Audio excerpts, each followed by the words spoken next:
Welcome to the Penny Bloom Podcast. Ain't another place that has got more bombast. Romp past your mom, dad's listening to Tomcats. Talking everything that make you sad. We don't want that. We're here to make you smile. Put your mind at ease. Peace, love, and bloom, and always praise Keanu Reeves. This what we about. This some weeding now. We'll talk until we can't no more, and then we peacing out. Alright, let's go. Penny Bloom Podcast. It's the Penny Bloom Podcast. Penny Bloom Podcast. It's the Penny Bloom Podcast. Penny Bloom Podcast. Penny Bloom Podcast. Hello, everybody, and welcome back to another episode of the Penny Bloom Podcast. 'Tis I, Colton Robertson, and I am joined today by Joseph. George, what is up, homie? What up? What up? This is one I've been waiting for, and I can't wait to dive in. Fun one. It's a fun one. It is 9:45 a.m. I'm sitting with my coffee. You're sitting with your tea, and we're just going to discuss The Godfather right quick. You know, we're taking this journey, 52 years in film, and this is my most exciting stop so far. 1972. Obviously, this is only year 3. We've had MASH and A Clockwork Orange.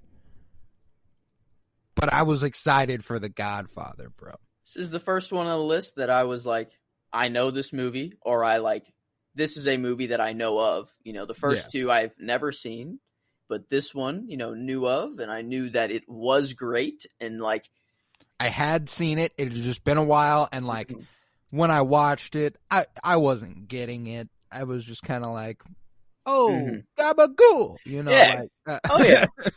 Oh yeah. Nah, it's a really fucking good movie. So to lay out what we're doing here again, we're going 52 years in film, and I've thought about it a little bit more, Joey. I'm a edit. So if you're listening to this now and you've listened to the other ones and you've been like, oh, what's he talking about date wise? Yeah, MASH is actually on January 1st. A Clockwork Orange is January 7th.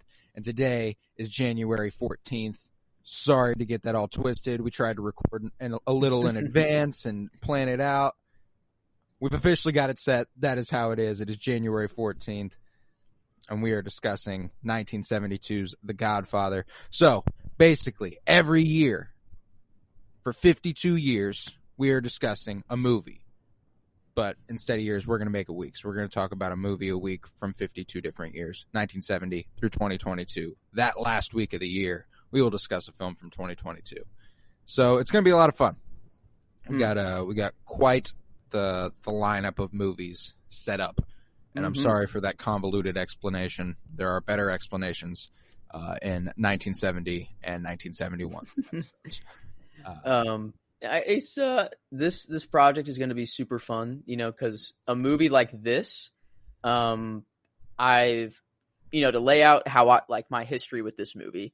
I've seen it probably age 10, with watching with the family. It was my whole cousins, everyone was over. We all watched it. I was probably, 10. So I have no idea what's going on. I'm watching with my family. We're all distracted anyways. So the first viewing, I'm already distracted. You're little tuned out. Second time I watched it, I was probably 13. And again, we were on a vacation. This time not with the whole family, but some of the family. And I was again 13, not really paying attention. That was the last time that I watched it. So I haven't really watched it ever, really. Straight up, I haven't watched it in 10 years. And if I haven't watched it in 10 years and I'm 21, I don't remember it. I don't remember it. There's some scenes that I just remember. There's some scenes that are just so iconic in the movie that it's hard to forget, or some lines. Well, and some have been immortalized. Exactly. Otherwise through memes and quotes. I mean, look how they massacred my boy.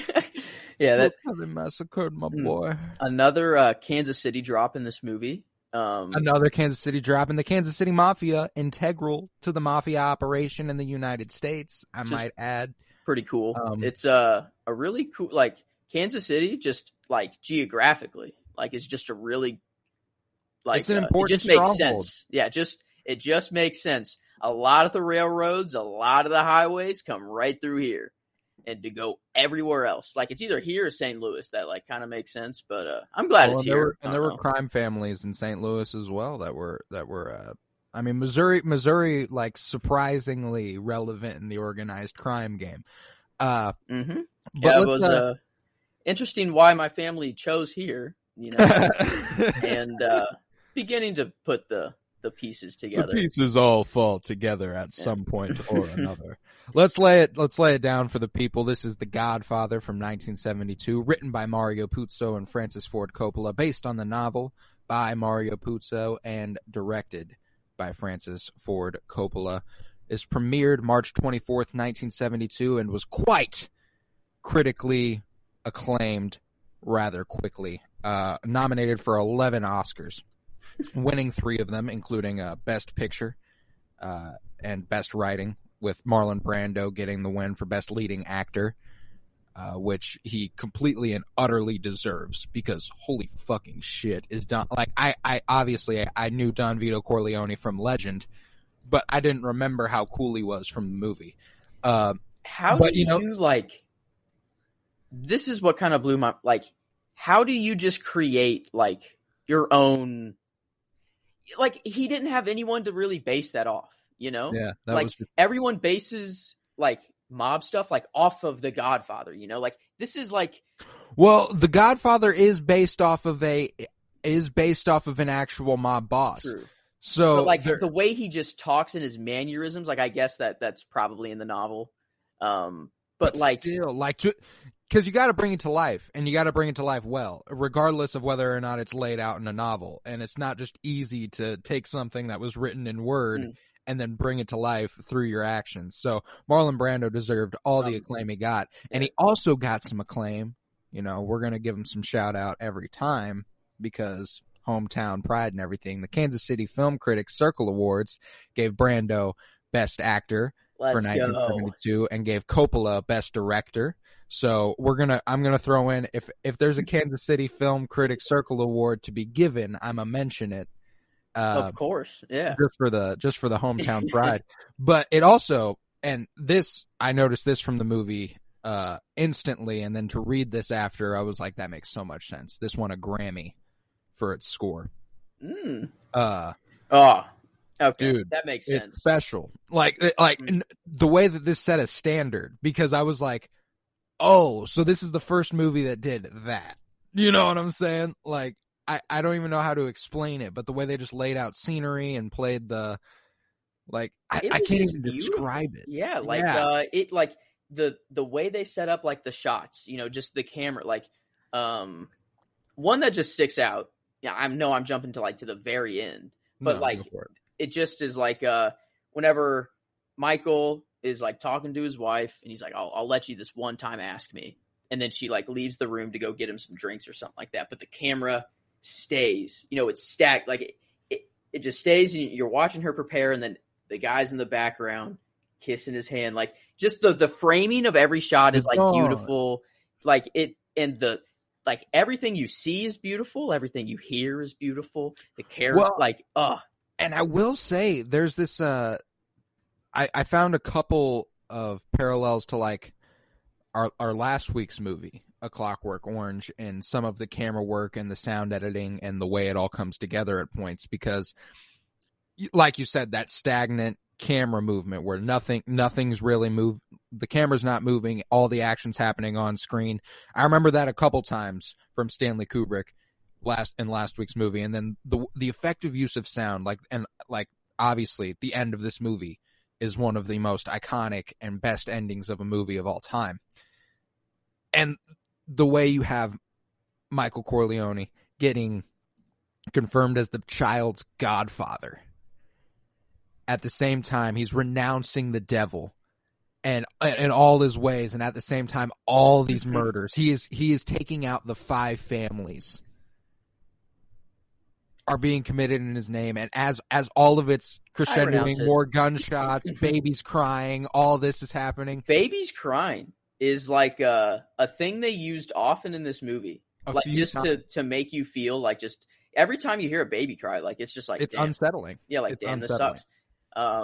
baby crying there at the first Don's funeral. I think the first time he died, baby cried there too. Every time there was like a sad part in the movie, baby cry. Like it was just like every time, and it really does. Like I don't know, it adds like I was like, man, if a baby's crying, like damn, this just gotta suck. Like I don't know, that's how I feel every time I hear a baby cry. Is like this isn't a spoiler or anything. There's this. I think this has some influence on. I mean, obviously, this movie has some influence on all mafia movies after, but I can't express enough how much David Chase was influenced by this in the creation of The Sopranos, and then therein in The Many Saints of Newark. I think that there was an effective parallel between this very aspect of the movie and the way they treat Chrissy Moltisanti as a baby in The Many Saints of Newark. Anytime he's near Tony, he like cries his ass off.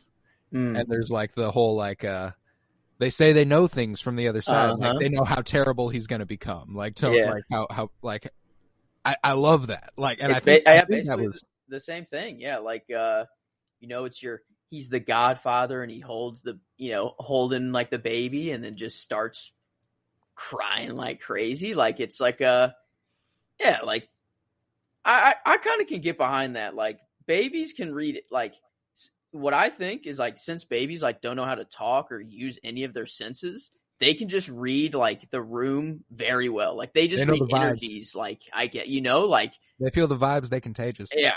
Babies can feel the vibes. 'Cause that's all they can do. Literally. Because that's literally all they can do. So yeah. You slowly lose touch with that over time. But once you grow out of being a baby. But I do love the way that Don Vito Corleone is portrayed at the beginning of this movie and throughout it as this family man. They don't show you as much the brutality from Vito Corleone as they do later on with Michael. Mm-hmm. But what Michael's rise at the end of the movie makes you realize is that at some point his dad had to have been like that. Oh yeah, that's how they get their start. That's how they get there. Yeah, and it's their goal, to become, like the family man, and like, he said, like one of his quotes is like, "Hey, you been spending much time with your family lately?" And he's like, "No," and he's like, "Well, a man can't become a man if he doesn't spend time with his family." Like it's very. Family is very crucial, in every mob or any Italian anything. Like family, and that's what it's about. Yeah. They lay that out at various points in this movie, like when Michael Corleone tells the dude, you ever take a position opposite of this family again, you ain't gonna like what happens, bro. Like that, like you can't even kind of do that. Can't even think about it. No. Like. It's insane. Like, I don't know. Like, this is just a different time. Like, I couldn't imagine, like, being so loyal, like, you have to be so loyal, like, to the point where you can't even have a thought of, betraying your family or, like, not betraying, because you really don't think, but, like, just even the slightest going against your family, like, is a sin, basically. Like, you're over, that's all it takes. It is really fascinating, too, because that very first scene really gets to the heart of what the mafia was about. Whenever the guy presents Vito with the fact that he went to the police, but the police won't help him. He needs the justice outside the law. Like, he needs something to happen, and he knows the Godfather will provide. And I cannot fulfill this request. I cannot do it. Why'd you go to the police first? You come to me. Like, like come to me if you ever don't ever think about doing that shit again. Like don't do that. And I loved what he said too. I went to the police like a good American. And I was like, man, they're getting like right to the heart of the issue, like ASAP, Yeah, this I don't know, just their this kind of seemed, and I know I know the mafia portrayed in movies is all, glorified and everything, it's not legit. But like this kind of felt what it would kind of feel like back then.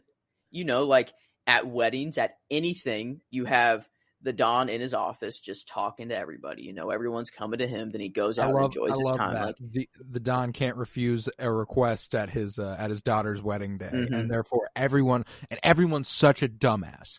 Everyone is such a dumbass. Why on earth would you go to a man who has built his living on making and putting people in his pocket for owing him?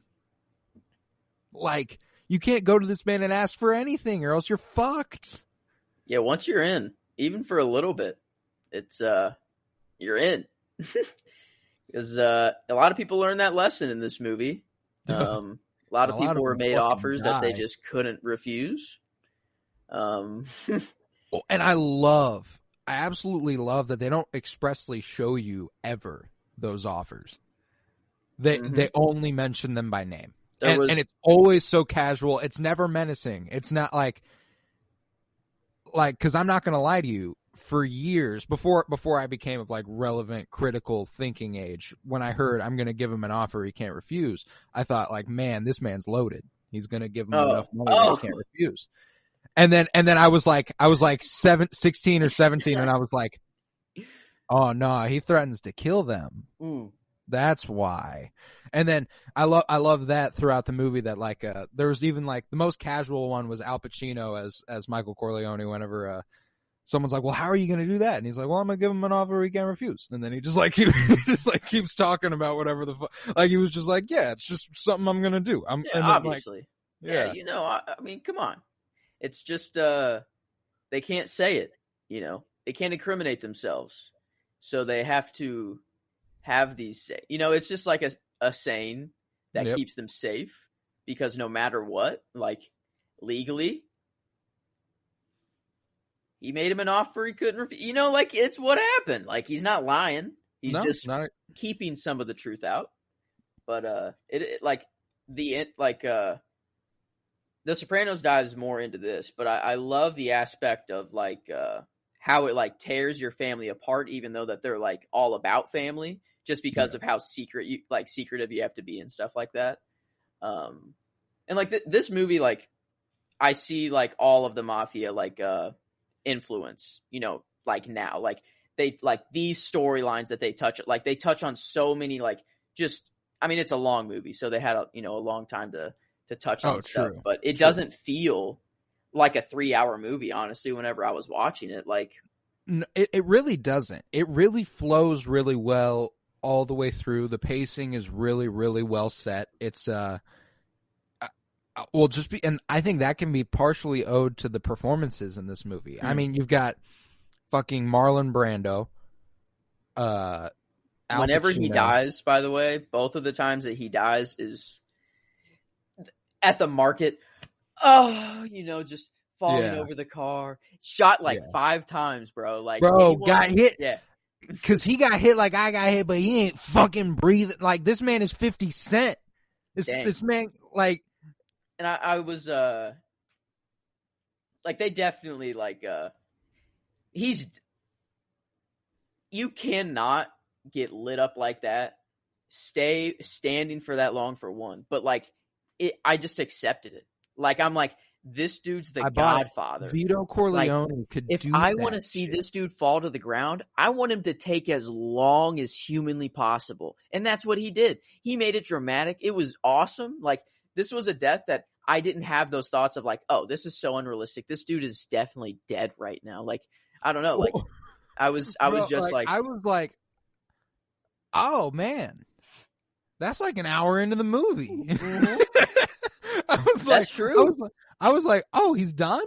Like that? Like, this is one of the most iconic performances of all time, and he's dead in an hour into the movie? Into a 3-hour movie? And I was like, nah, that can't be the case. He lived through this. But like, I had to logic my way out of it, because I was like, this man got fucking clipped, bro. And there's a really good parallel to this in The Sopranos, which you have already seen. So spoilers alert for The Sopranos here. Skip ahead a few. Whenever Tony Soprano is first attempted assassination. He's Mm-hmm. holding the OJ, and the OJ is what gets shot. Orange juice, oranges. He went to the orange juice stand like Vito Corleone went to That's the orange awesome. stand. I was like, oh, that's fucking dope. Mm, But that's yeah, sick. like there's a lot of like overt homages to the Godfather, especially in that first season of The Sopranos. But Until this watch, I did not know Luca Brasi came from The Godfather. Like, I've known Luca Brasi outside of The Godfather. It's just like I don't know, like whenever people go to Italy, like they just say like Luca Brasi, like it's just like a thing that people like say. And I oh had shit, no idea that it related to The Godfather, but I knew like that it had this. People just said it just because it sounds Italian, but I also knew that people like said it in like a threatening, like some scary man kind of way, and I never knew why. I'm like, who's he's a this? Luca Brasi Yeah, type. I'm like, who's this Luca Brasi guy? Like, what? Who is this guy? And I hear it come up, and I'm like, just all the lights go off. I'm like, oh my god, this is what it all means. Like, Yeah. this is what it means. This is Luca Brasi. And Well, and you know what's funny? Like I said at the top of the podcast, the gabagool. I think that can even be owed to this movie. Because it kicks off at that wedding with someone going, "Oh, I got the gabagool."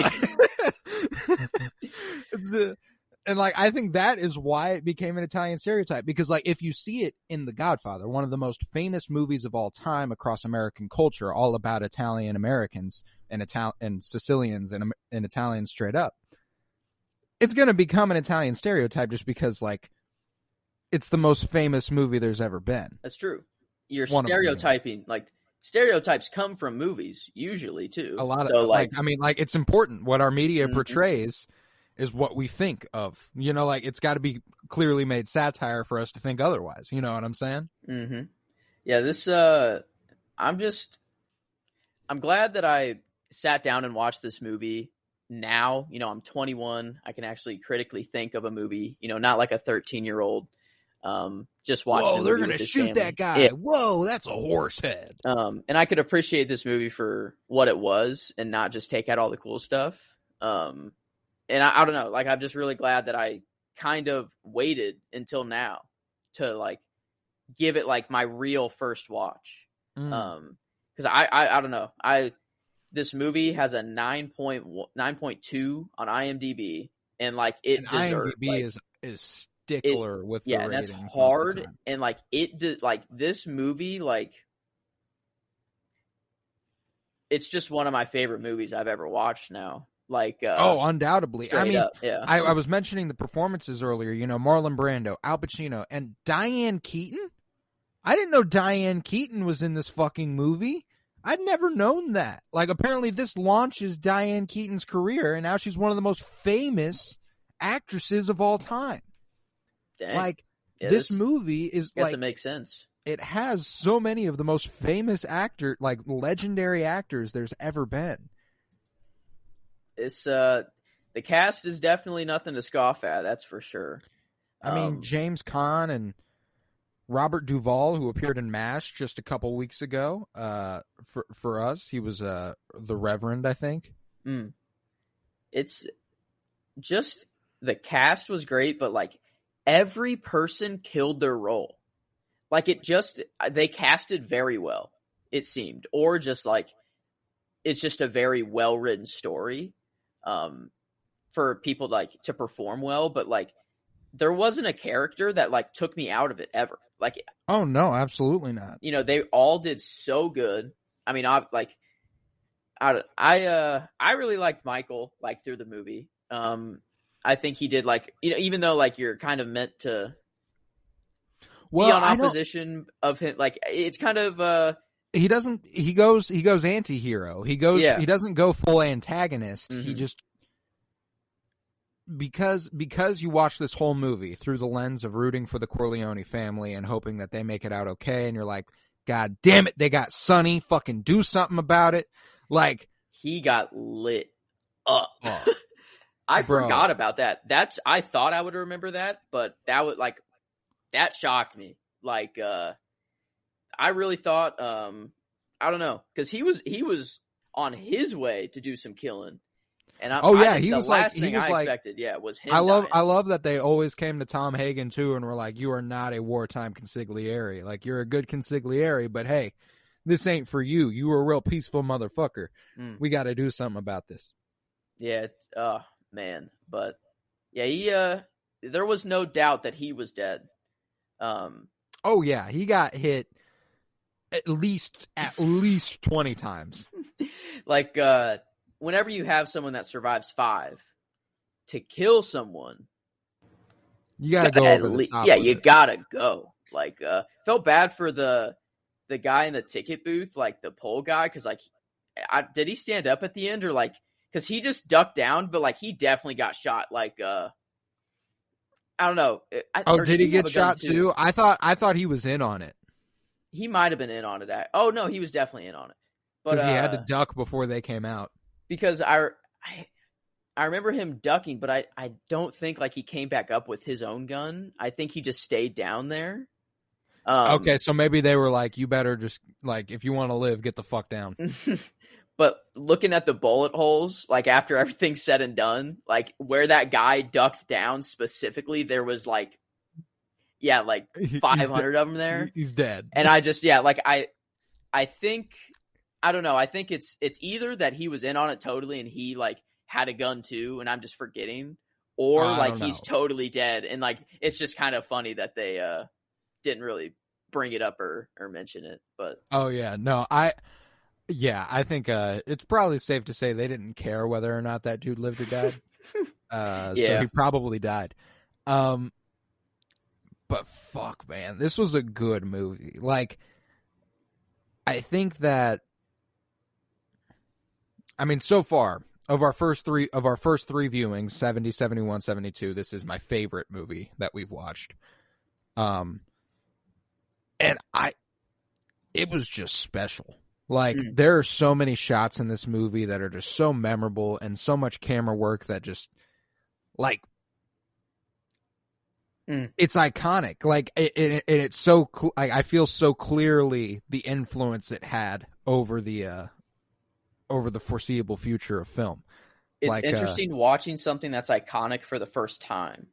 Like, but you can, if it is iconic, like, while you're watching it for the first time, like watching Star Wars for the first time, like people had to have just known, like, this is going to be iconic.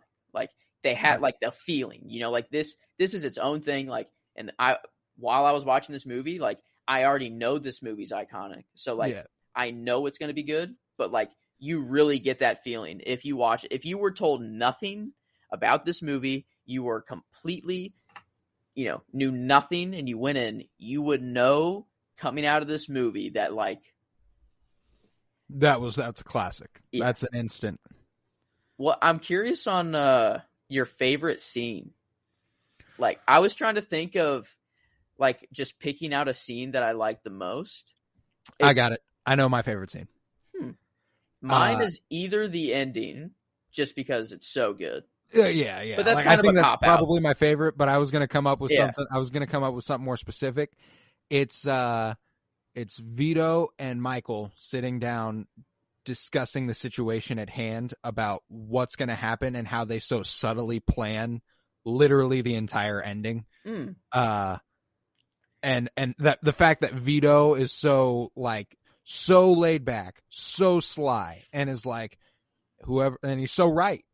Like he's been in this shit so long that he's like, I know exactly what's about to happen to you. You need to be ready. Whoever comes to you with the peace offering from Barzini is the one you need to look out for. And then they go on, like that whole scene. I loved it. And I mean, like, that's a good one. I also liked Vito. I also like Vito Corleone's actual death scene where he's just like playing with his grandson, or he gets whoever. I know he got shot 5 times earlier in the movie, but I think that across the board of our mafia archetypes, that's like that's the idyllic ending. Like, I think there's a chance that the characters in The Sopranos and stuff, like the reason like Chrissy Moltisanti and stuff are comfortable getting into the game is because they see Vito Corleone make it all the way to the end of his life and die naturally playing with his grandson. Mm-hmm. Like, I think there's an influence that would have on like some of the characters who glorify and glamorize it later on, like Henry Hill and shit like that and Goodfellas. Like, I think there's got to be a degree of that. You know what I'm saying? Yeah, it was every time he died, he was doing something just nice and calm and peaceful. You know, I mean, when he gets shot, he's just at the market getting fruit, you know, like it's, you know, just nice. And the second time he's with his family playing in a garden, like it's the way you want to go, you know, a family man, you know, even though it's not with all of his family, it's kind of like, it was beautiful that it was with like a grandson. I don't know exactly. Well, and he was like, it was like the perfect age kid to not exactly like traumatized by the event that happened here. Mm-hmm. Like he'll obviously probably grow up and be like, fuck, that Damn. was wild. Like I really was there for that. Yeah, like that'd be pretty scarring. But he's just young enough that he doesn't understand what's happening. They were playing. He's like, oh shit, Grandpa's not getting up. I better go get somebody. But the fact that he kind of mocked him too after he was like, and he kept spraying him for a second, like. But yeah, it was his performance, man. I understand now. Oh yeah, like, I understand why he won awards for this. Like I understand why it's iconic. Like the cat, the way he talks, his quotes, everything about him. Like look how they massacred my boy. Oh my god! Like he killed it. Like he killed this role. Oh, he killed, and like you got to see the little bit of we don't see him get overwhelmingly emotional, obviously, on a lot of occasions because he is pretty laid back. He is pretty put together. But there's also that scene where Johnny Fontaine comes to him crying. And he's like, the fuck are you crying? Mm-hmm. Like, and he like rips into him. And it's the only time I think we see him like yell in this movie. I think and it's like, yeah. Okay. I also get why this guy was scary to everybody. Like, you well, get all the sides. Yeah. That's you get all the sides. Of the mafia. You're not allowed to show emotions or just men in general, you know, at that time. Not even just the mafia, but like, especially the mafia, especially Italian families, like, the guys, they don't show emotions. I mean, that's what The Sopranos is about. Tony hiding his therapist, you know, from everybody. Yeah. So during this time, it's even more serious, you know. It's crazy. After watching this and like watching this after I've watched the entirety of The Sopranos, it's wild how it feels like that show was just like, all right, what if we took The Godfather and we made it 87 hours? Like, true. Because like they really do just expand upon the themes that this entire movie lays out. Like you said earlier, the way it tears apart the family, even though it's all about the family. Like when Michael Corleone's talking to Kay at the end of the movie and is like, I'll let you this one time. Ask me about my business. Do it. And she's like, is it true? And he goes, no. And she's like, okay. I was like, that was so Tony and Carm. Like, that was so Tony and Carm. Like, I mean, obviously, you get into the show and Carm's a little bit more aware of the shit going on. But I think Kay is to a degree, too, especially at the end of this movie. Like, she watches the door close and it's like, she knows. Yep. The door's closed on that. He is the Godfather now. He is the Don. That speaking of endings, like MASH, the ending was cool because the credits were just cool the way they did it. Yeah. And you know, you get the happy ending. You get like, you know, our protagonist gets to go home. He leaves the war. That's fun. Clockwork Orange, it's a kind of a brain buster-ish ending, you know. But this, you get it though. Like, yeah, but this was like an ending. You felt satisfied. Like, this was like, I don't know. Like, I wasn't Well, and it's so cool because it did lend itself to a Godfather Part 2. It was like they did wrap up the entire story as they'd laid it out there. But then they were also like, but guess what? The ending of this story is literally the beginning of the next story. Like Michael Corleone is now the Godfather. That's a whole other thing. You know, like I love that. My favorite scene, I think, was the meeting between the five families. Whenever they organized that after Sonny's death.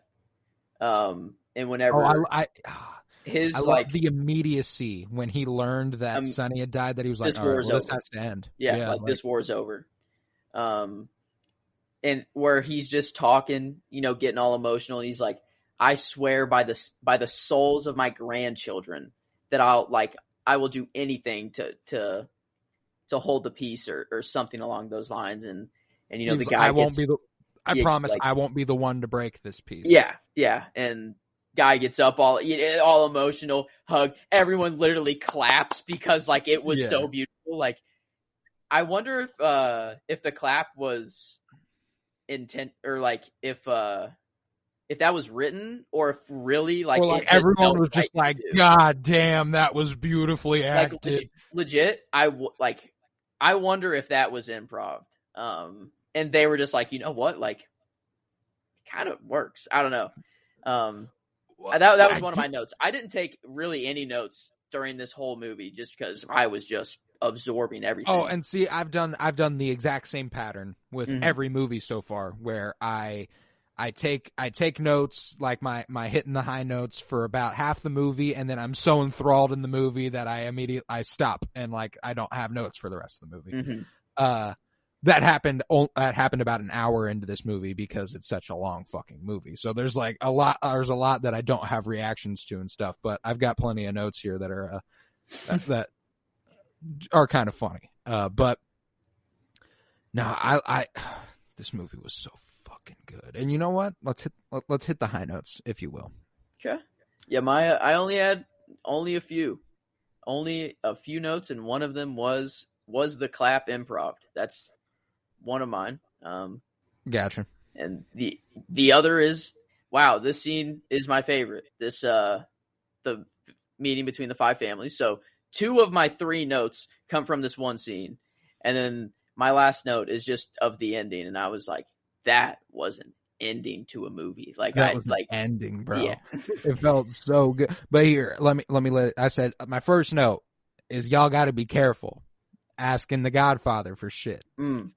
And then we've talked about a lot of my other notes. I said that this scene gets to the core of what the mafia is. We already touched on that a little bit, how they provide protection outside the law, but in that protection, you must provide them with something else, which is how they fuck you. Love a mafia wedding. Absolutely love a mafia wedding. And if you are making a mafia movie, I feel like you have to have a mafia wedding, because got to have the FBI agents writing down the license plate numbers outside too. Like, got to. The wedding, it's all about family. You know, everyone's there for it. The wedding. I mean, it really is like it's the defining. It's like the best way to get to know the family of because like it's all about family. It's a celebration. Everyone's there and positive and happy. There's no better way to start a story and introduce everybody in the crew. Or these other events like a confirmation or stuff like this, like these family events where like it's like the important people are here. You know what I'm saying? I loved the sequence where the bride is getting all the cash in the envelopes, and somebody nearby is like, "Oh, if this was somebody else's wedding, I would." And then that's when someone runs up and goes, "Oh, I got cool." Yeah. Man, that bag be so easy to take. Yeah, like 30. It was like $30,000, $40,000. If this was somebody else's wedding, I'd be. And I'm like, I cannot blame you, bro. That is right there, and that is $50,000 in that bag. And it was no Sicilian can refuse requests on his daughter's wedding, daughter's wedding day. Telling you, very proud of where they come from. That's for sure. For sure. I asked the question, why even hire photographers? for a mafia wedding. Yeah. Well, it's probably the daughter and like they hire him. It's just like Well, if and I they was probably a photographer, they probably keep the pictures of them. It's just like, yeah, like they did like take, and that was like a pretty cool part where it's like where's Michael? Like we're not taking a we're picture not without taking the Michael. picture without Yeah. Michael. Yeah, like and I love that throughout this movie too. You feel how much Sonny is trying to compensate for not being Michael. You know what I'm saying? Like, it's like Vito even says it later on in the movie, how he never wanted this for Michael, but now it is, so he's going to have to do it. But like, this was like Sonny was going to be, he was the oldest, he was the natural successor. Like, it was just like, maybe that would be the case. But you always felt the sense that from that scene, you feel the sense Vito has a bit of a favoritism towards Michael over Sonny. Oh yeah. Yeah. And the only because I had no idea that Michael became because the second movie I've never seen ever.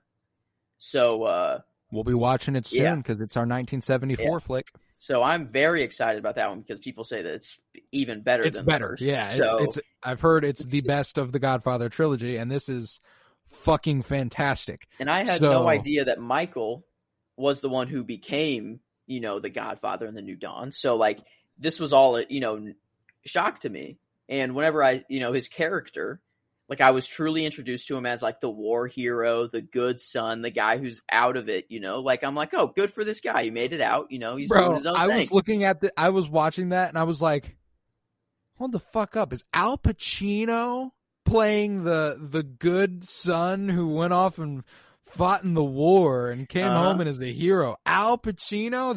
I was like, this dude's got to start getting into some shit. And whenever he's like, he's like, I want to kill these guys, and everyone there's they hesitate for a little bit, but really they're like, all right, let's do it.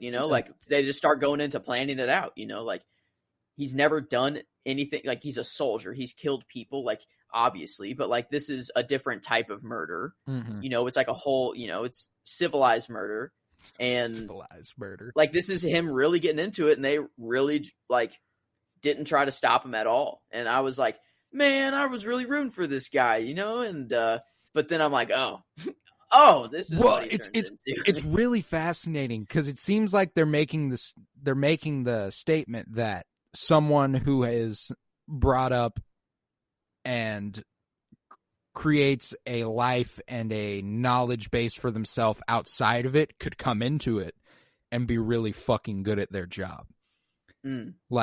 Almost like being in the mafia your whole life gives you blinders. It's you can't see what's wrong within the organization unless you are outside the organization to see what is wrong.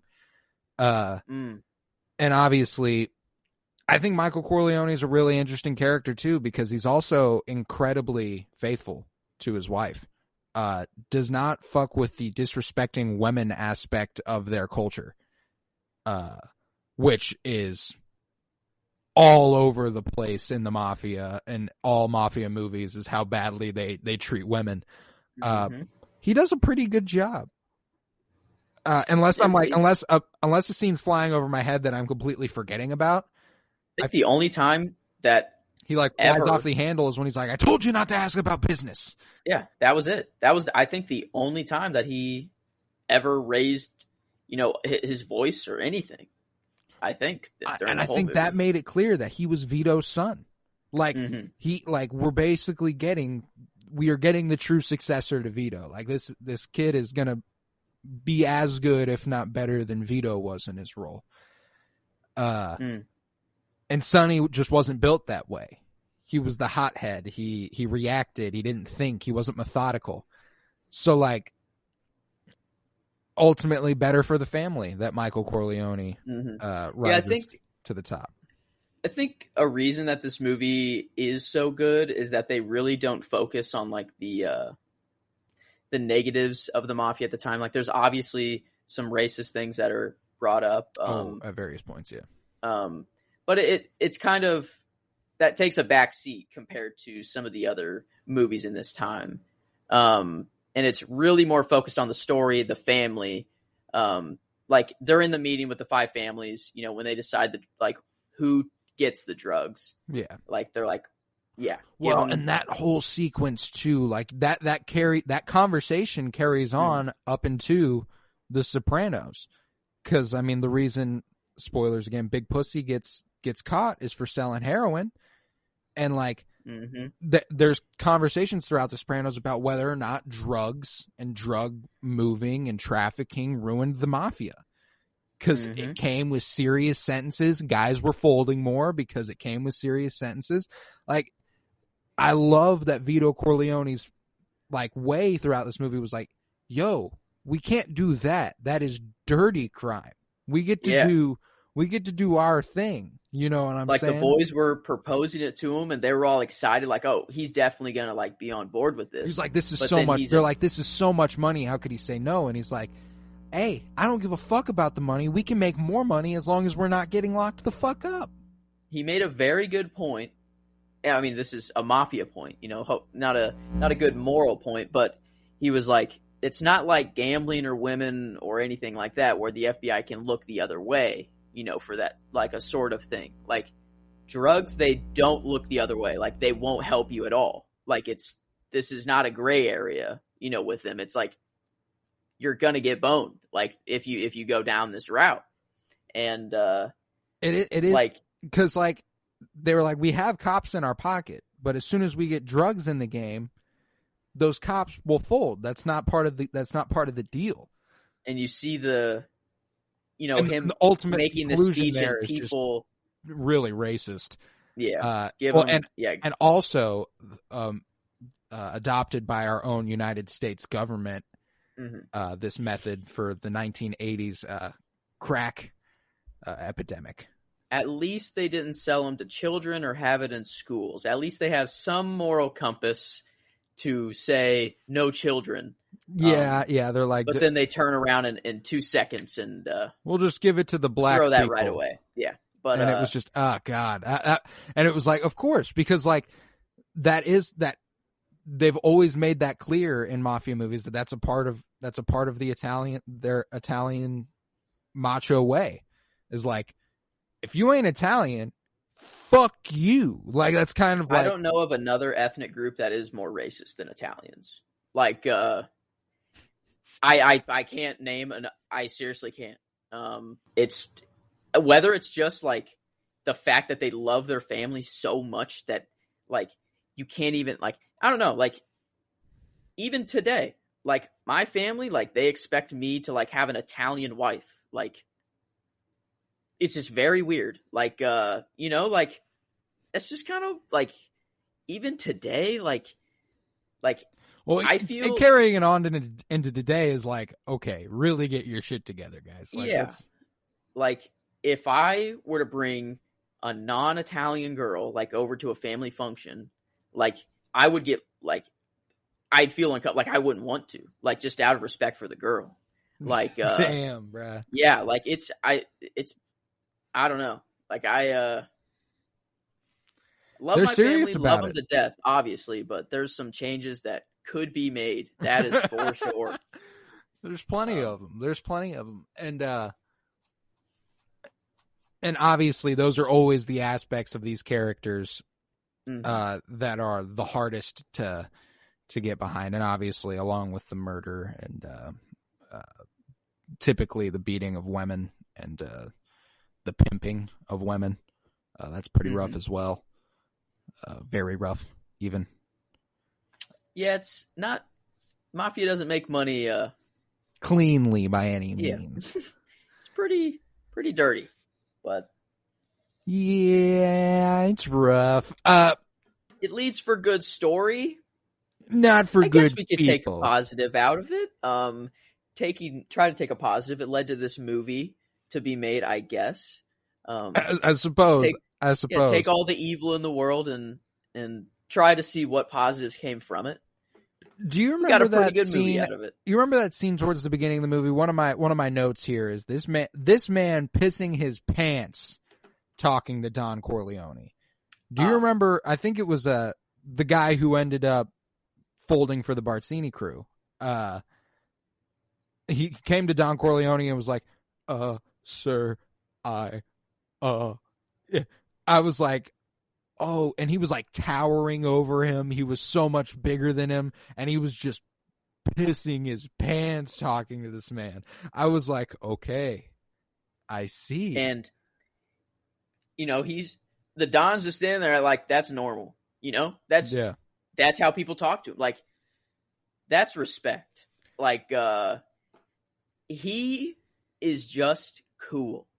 You know, we don't see all the bad stuff he did. You obviously know he's done some bad stuff, but like, you look at him and you're just like, he's a cool guy. Like, he's calm, collected. He knows what he thinks. You know, like, he's smart, strategic, and just what a character. And whenever you see big, I think it was Luca Brasi that was the one who was talking to him all nervously. I think. Oh, it was before Brasi. he died. It wasn't Tessio. It was Luca Brasi. You're right. I think it was Brasi. I think it was before he was going to do the hit. So right before that, though, Michael is talking to Kay at the wedding, and he's telling a story about Luca Brasi and Vito Corleone. He's like, she's kind of inquiring about what they do, and he's letting her know, you know, because he's telling a story about Johnny Fontaine, who's performing over there, and he's like, so the way he made it in the biz, this is how they went up to the guy who gave him his break and gave him an offer he couldn't refuse, you know, and Luca Brasi was there with him, and they describe Luca Brasi as the big menacing brute who's the muscle and did all the work, and then we cut to him pissing his pants talking to Vito Corleone. That's right. Which is really, really fucking funny because you know, they just described him as the big badass. Yeah, I like how they used like Michael talking to his wife was kind of basically letting the audience know how the mafia like functions. You know, like it was used as like if we need to explain anything, we'll like just do it here. Like have Michael literally just explain like how like stuff works. Yeah. And it was I don't know, it was kind of nice like just having that like explanation, because I think everyone has the general idea, the mafia, they make money from bad places, but like what actually like goes on like behind the scenes of how they actually make their money, like what they do to plan, you know, to do these things, like all the meetings they have, like it is kind of nice, like just getting that like background information, even though this is still a movie and, you know, it's not the legit mafia, but it's closer to what I imagine is legitimate. I'd imagine so. Yeah, this one thing that has been immortalized in this movie that I hadn't remembered but knew was a scene that would be coming at some point was the dude waking up in his bed covered in blood next to a horse head. And I was like, yeah, that is a dude waking up covered in blood next to a severed horse head. That would suck. That would suck. My note was, bruh, fuck waking up covered in blood with a severed horse head in my bed. I didn't know it was a horse head. I thought he was bleeding, and I'm like, okay, if he has this much blood, like he's definitely bled out by now. And I'm like, what's going on here? And then blanket comes off. So like, yeah, this is a scene that I didn't remember. So it was definitely a shock. Well, in the scene prior where he's talking about how this horse is his prized possession and how he's not even going to take her to race because she's so beautiful and like, What? Wonder if has any Sopranos. I have another one. I have to think that had an influence on the whole Pai Oh My storyline in the Sopranos. And then there's this tiny scene, and I don't know if you're here yet, but it's not really a spoiler. Bobby Bacala, Junior's kind of caretaker. He is obsessed with model trains. That's his hobby. I don't know if I don't think you've gotten there think yet, so. but he likes model trains. He likes playing with model trains. Okay. And there's a scene where Tommy Hagen is picked up by the Tattaglias next, like, and he's admiring a model train. So like, I'm wondering if like they took like the tiniest things from The Godfather and were like, let's apply that to this guy's personality, because that's awesome. Yeah, that's sick. Like, I wish now when I watch The Sopranos, I'll actually have something to kind of base stuff off of, and hopefully pull some influence from. Yeah, because I think I am starting season 5. I think I'm on season 5, like episode 2 is Gotcha. like what I'm on. So no, yeah, you took a little break here at the exact same point that I took a break, because you need a break after the end of season 4 a little bit. You're kind of like, all right, let's take a breather. That was a lot. It did kind of feel natural, yeah. Just to, I don't know. I've just been watching regular show at night now. I'm almost done with it, so yeah, the break's almost over. I'll get back into The Sopranos soon, which I'm excited for. Now after this, I'm definitely excited for it. So. Oh, I bet. And I mean, you might want to wait until after The Godfather Part 2. Even. True. We've got various mafia movies over the course of these 52 weeks here. But I have a few more notes here about Luca Brasi. I got Luca Brasi going undercover. We got Corleone versus Tattaglia beef. My next that was a cool scene too. I forgot. My next note. Oh, he real dead. That would suck so bad to have your hand like whenever he's falling down like off the bar, having his hand stabbed into the bar, like pulling, like it's stuck, but then the knife like would be like just I would rather just take a gunshot to the head. Like if I was stabbed like that, that would suck. Fuck that. That shit was difficult to watch, bro. And they strangle him, which is a method they use a couple times throughout the movie, including on Michael Corleone's brother-in-law, who Clemenza goes ahead and does the deed, and he kicks out the windshield, like in the struggling camera, so hard. How his foot ends, like whenever he dies, like his foot is like perfectly like filling up like half the camera, and like you see like just his foot and then into the car, like that camera like was, I don't know how they did that, because the camera was on the car. I would assume he was meant to kick through the windshield. Like I would assume that was planned. Yeah. It might not have been, but like I assume it was. Then the car starts to move though. Like they legitimately, I think, drove that car. Oh yeah, the car starts to move, which I didn't I noticed, but like then Michael Corleone just kind of walks away, and I can't tell if the car is driven away or if it's still right there. Did the car actually go, or did they just put car sounds in? I could see in the background. Like the car it was legitimate. moving. Like, okay, so like this camera had to just been like strapped or like mounted to the front of the car, but how they just got like the framing of whenever he died and let out like his last breath and like just was still. Like just how you just saw, like, I don't know. It was just perfect. Like, how they planned that, or like if it was planned, I don't know. It was just very beautiful. Yeah. Every time someone dies, it's really, well, yeah, Sonny's death wasn't very beautiful, but like, beautiful in the sense there's always the meaning behind it. Yeah. The way they sent after Luca Brasi dies, the way they send the fish to the Corleones, because Luca Brasi sleeps with the fishes. And Tony's PTSD of pussy. Billy Bass. Mm-hmm. Yeah. Like that. And then there's also the scene PTSD. in like episode 3 of The Sopranos where you remember Brandon Filone, who was Chrissy Moltisanti's like boy in the first couple episodes of the series, who was an absolute douchebag, way in over his head. Whenever Junior's boy shows up and shoots him through the eye, his eyes were too big for his stomach. That's what they say. And they reference The Godfather whenever they say, oh, they shot him through the eye because of this. His eyes were too big for his stomach. They do that in The Godfather to the guy who owns part of the casino. And he was like, Mhm. nah, you don't buy me out. I buy you out. Like, your eyes were too big for your stomach, bro. Now you're getting shot through the eye. I didn't even put those two. I didn't even.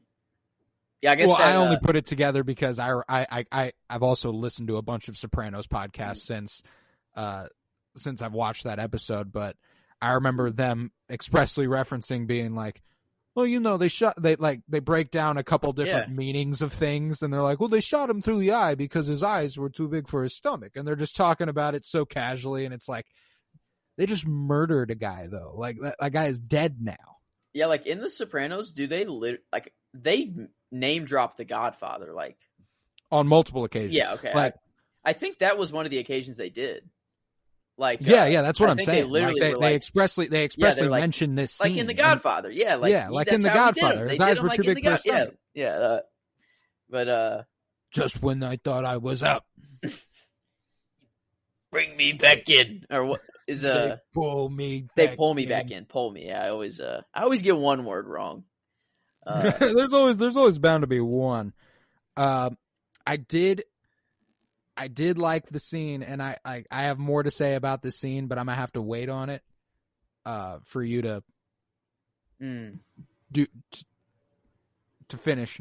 But the scene with Michael Corleone, the whole plan they laid out to take out the NYPD captain and Solozzo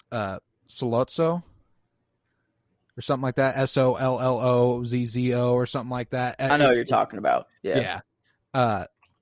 Whenever they're like, all right, go to the bathroom. There'll be a gun there. Come back out. Get these men.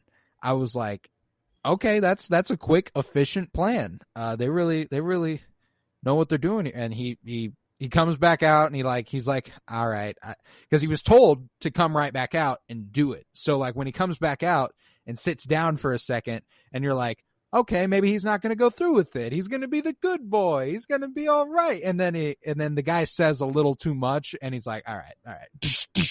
Like, I was just like, oh, fuck.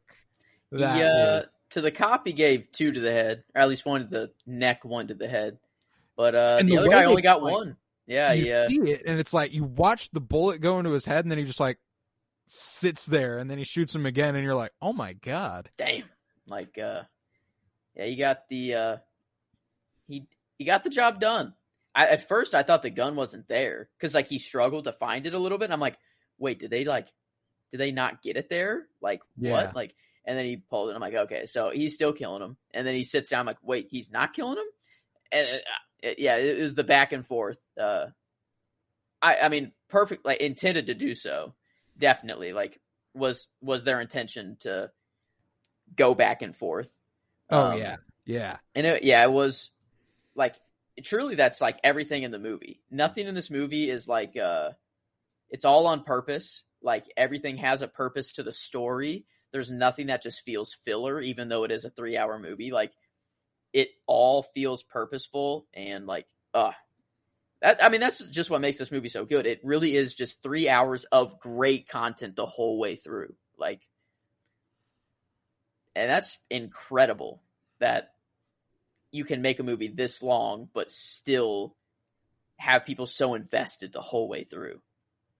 That you're right. Like I was just like, I will say it was so much that there's a pretty big part of this movie that I forgot about that I just found in my notes. And I went earlier saying how Michael Corleone is a pretty faithful to his girlfriend, to Kay. He had a relationship with a woman who was killed in a car bomb that was intended for him. Mm-hmm. I completely forgot about that. Yeah, his other wife. Yeah. Were they married or were they engaged?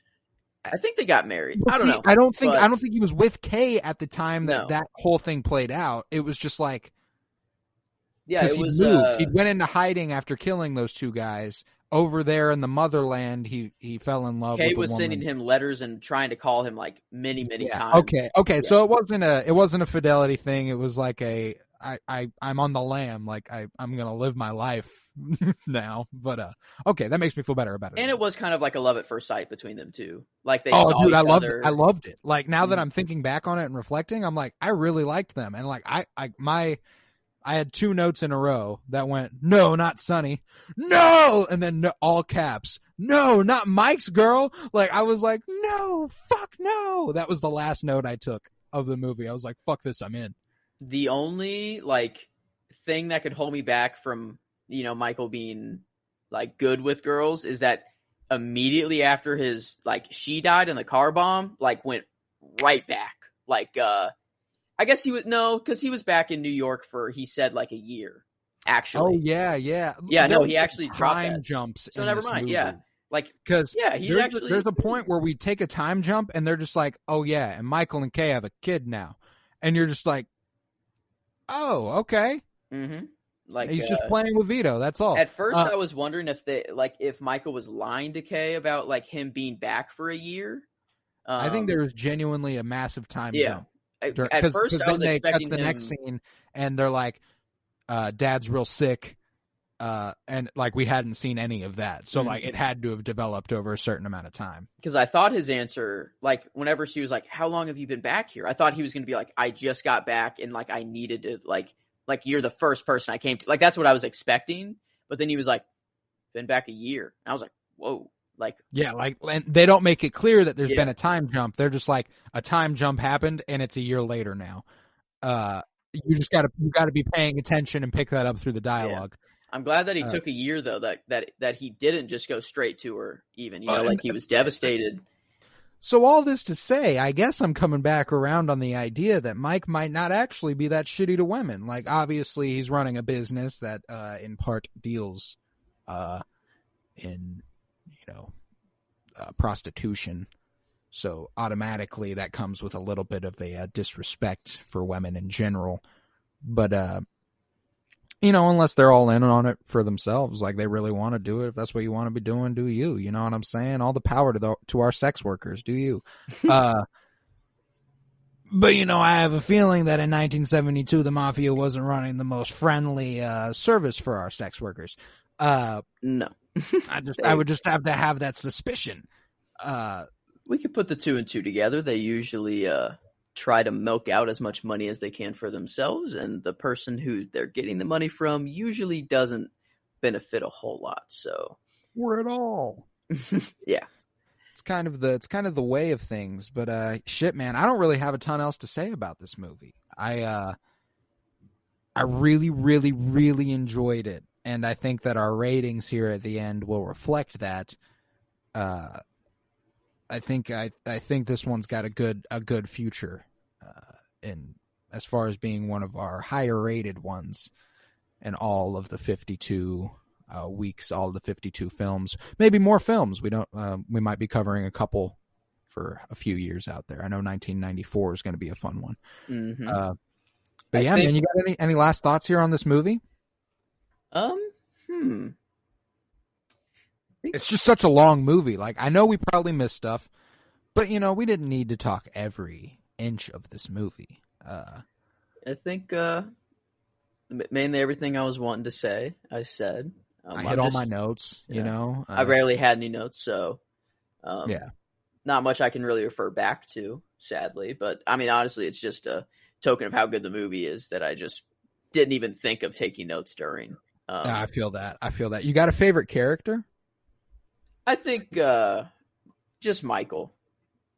I just liked because I had no idea where his story was going at all, and him starting as just like this war hero coming back was really interesting. His storyline was just really cool. I mean, obviously, how can you not go Vito Corleone? Yeah, I mean, like it's kind of hard to not pick him. And like obviously I think that's all in all the favorite, but I'm gonna go another route too. I'm gonna go Sonny. I really enjoyed Sonny's character, and another character whose storyline I didn't know where it was headed. I appreciated. I knew he was a hothead, and obviously when you're in the mafia, that comes with violence, and therefore I don't like him. He was a fascinating character, though, is ultimately what I mean. And I do appreciate that He was always there to ride for and protect his sister from the dude who was beating her, who ultimately dies at the hand of Michael. True. Which Actually, I really enjoy. And that's ultimately what gets him killed. She calls him and is like, I need your protection. This guy is beating me. He lied to you. He's like, I'm out. I'm going to you right now. immediately. He gets to the toll booth and gets fucking clapped. But That's honestly a scene that I forgot about that I really enjoyed was the first time that he beat the crap out of that guy. That Sonny like did him in and was like, if you touch my sister again, I will kill you. and then he did. Yeah. Dude legitimately got a trash can thrown at his head. Like, I don't know how they could have faked that. I don't know. Maybe it was like a soft trash can that was made for that purpose, but like it legitimately hit that dude in the head. Like, no, yeah, he beat the shit out of that guy. Like that was one of the more entertaining, and that was one of the more mafia scenes you see. Like they ran this dude down in the middle of the street, beat the fuck out of him, threatened him, told him, you ever do this again, you're fucking dead. And then they left, and everyone was there, and they were just like, all right, that's that. Bye, guys. Show's over. But I wish like, I usually don't condone violence, but like if someone ever did anything like that to my sister, like I'm not a fighting guy, but like I would like to want to. Yeah, I'd want to legitimately beat the crap out of a guy. Yeah, protect their honor. Like that's just how it goes. I mean, like I get the women can stand up for themselves and stuff now. It's a little bit of a different time and such, but you beat you beat my sister up. I don't know, like that feels like it calls for physical retribution in some way. Yeah. And obviously there's a couple times where they're like, well, hey, what you're asking for doesn't fit the bill of the crime. They didn't kill this guy, so we won't kill them. We can beat the shit out of them the way they beat the shit out of him, though, if you want. Funny that they have these rules, Yeah. in this business. But I'm trying to think of rating this movie. There's one rating that is very easy to make, and it's the genre rating, how this fits the genre. It's a 5 out of 5 just because it is the mafia movie. Maybe a 4.9 compared to Godfather Part 2 after I watch it, but yeah, see that's the thing is that like I don't know if I want to leave room to go up there or if I'm just like maybe both these movies are that good to me. And frankly, right now both those movies are that like I'd say as it fits the genre, that's a 5 out of 5. It is the genre. It practically created the genre almost. So I give it a 5 out of 5 there. Now we just have the two like legit ratings. As a film and how we enjoyed it. As a film, I'm going 4.9 out of 5. Thank you. Okay. Yeah.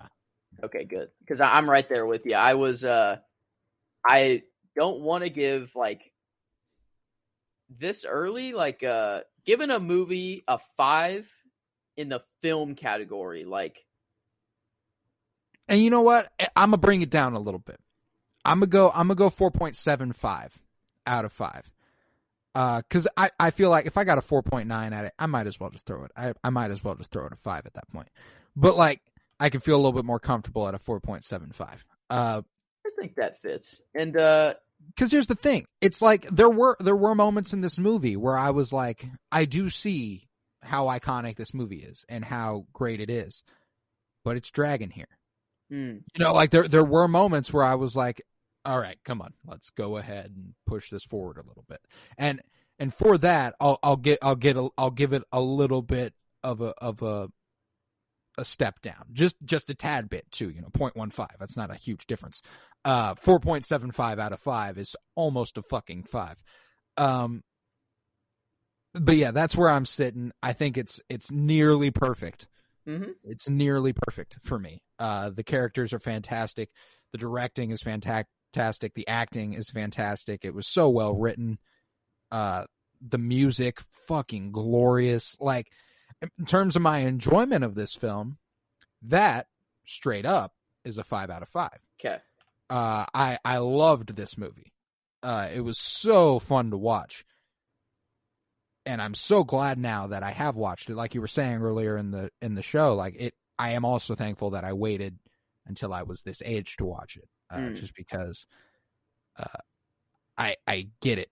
You know what I'm saying? Like, I get it a lot more than I would have at a different point in my life. And obviously, the sign of good art is if I'll rewatch this again in 5 to 10 years and go, okay, now I get it even more.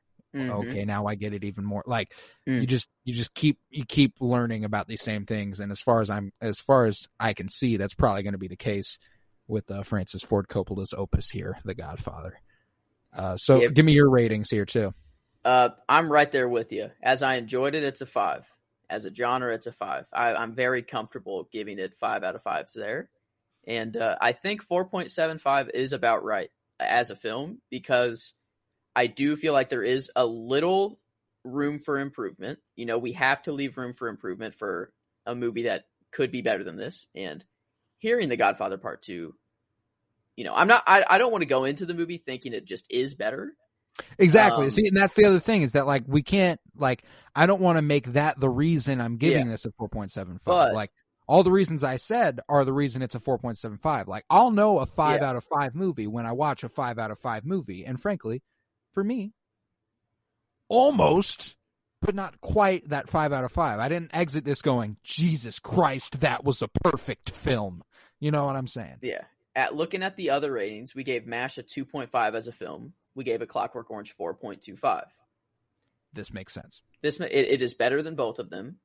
Like, it's not miles better than A Clockwork Orange, but it is still better. So, like, well, there's just a degree of resonance you get more from this, like, well, we're Americans, so like this American story, like this iconic American storytelling in the mafia movie, as opposed to A Clockwork Orange in a dystopian futuristic London. With our ratings, it gives this an overall score of a 4.92, and that just, it feels right. Like a 4.75 as a film and a 5 and a 5. Like, I feel very comfortable with that. 4.92, that feels right. So where does that leave us so far here? 1970, 71, 72. What do we got? So we got MASH as a film, 2.5. We enjoyed it a 2.5. And as a genre, we gave it a 3. So it's an average of 2.67 for MASH.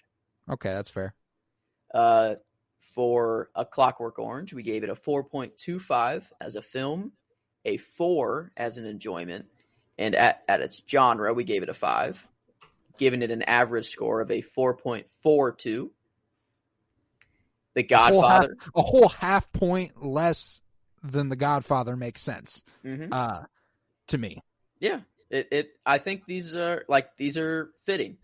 I feel like we found a really good rating system here that we're going to stick to from here on out. I'm interested to see how that goes next week with American Graffiti, our 1973 flick, George Lucas, and also produced by Francis Ford Coppola. So we got a nice little back for Francis Ford Coppola here in terms of production or involvement, I suppose. Because 73 will be American Graffiti and 74 will be The Godfather Part 2. So yeah, you got any last thoughts here? I think we got it. And I think a 4.92 fits this movie. I'm comfortable with that. The bill. I'm as comfortable as I was at the end of this movie's ending. Right. Yeah. What a movie, man. What a fucking movie. So yeah, with that, this was the Penny Bloom podcast. I was Colton Robertson. I was joined by Joseph George. Thank you very much. Thank you for having me. It's always a pleasure. It is always a pleasure, and I cannot 49 wait. more, 40. 49, yeah, 52, more 49 more, 42, 49 more weeks, 52 total, 49, 3 have been gone, 52, 51, 50, 49 left. That's how that works. That's math.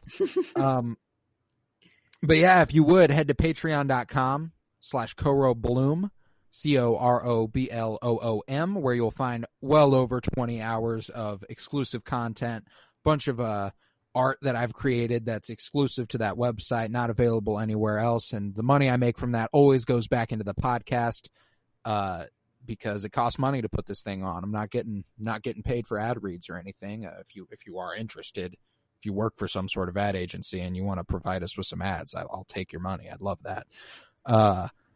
But hell yeah. I mean, head to Twitter, follow @PennyBloomPod, where you'll get some updates over the next year on what movie we'll be covering every week and what to expect release-wise. Like I said earlier, I mentioned 1994 is going to be a fun year because that was so jam-packed with so many classic movies. And as of right now, we're planning on doing maybe a few podcasts the week that we'd be covering 1994. So just follow @PennyBloomPod for updates like that. Head to Instagram and follow @PennyBloomPodcast, where I put up every episode. I put up a graphic for what we covered in that episode. And if you're fucking with the podcast and you're not keeping up with us on Twitter, that's the best place to know what's available on the most recent episode. So fuck yeah, enjoy. I hope you guys keep joining us on this journey of 52 years through film, 1970 through 2022. And hell yeah, man. I mean, peace, love, and bloom. And look how they massacred my boy. Oh, I knew you were gonna. Yes.